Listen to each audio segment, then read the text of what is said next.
This video is sponsored by Gold Resource Corporation. Once upon a time, we used gold, or paper that represented safely stored gold, as money. It worked well for thousands of years, partly because gold is independent, and partly because it keeps its purchasing power. An ounce of gold buys you as much food, clothing, and energy as it did 50, or 150, or 1,550 years ago. Compare that to modern money, which seems to buy you less and less each year.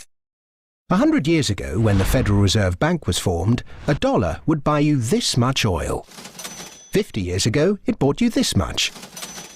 Now, it buys you this much.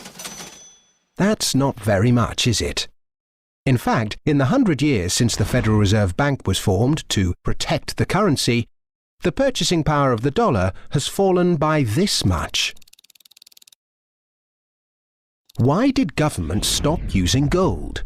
In 1914, the British and German governments were committed to various spending programs and World War I, a war that probably needn't have happened, and neither had the money or gold to pay for it. So they took their countries off the gold standard and, free of its restraints, printed the money they needed.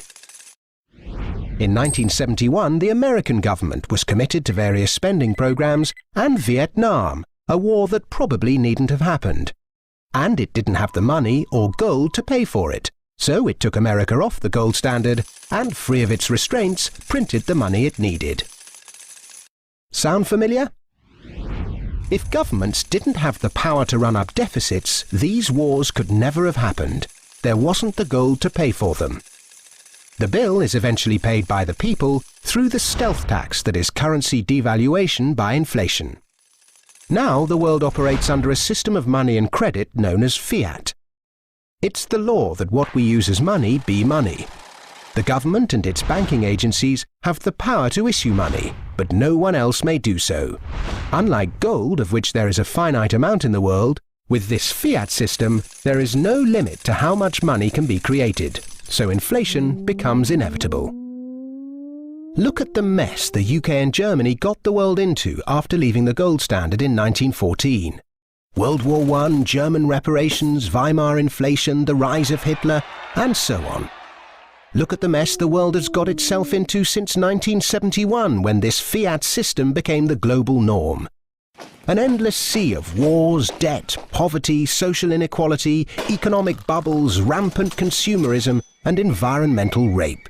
None of which could ever have happened to anything like the same extent, with that little bit of discipline and restraint imposed by gold. The ability to issue money is too much power for governments, banks, anybody, however well-intentioned. The best way to stop the abuse of power is to spread it as thinly and widely as possible. That's why we need to get back to a sound system of money. Unlike any bank, any corporation, any government, or any body, gold really is independent.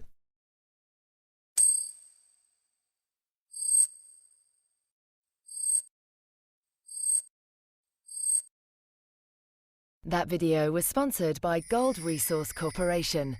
For more information about our gold mining operations, please visit goldresourcecorp.com.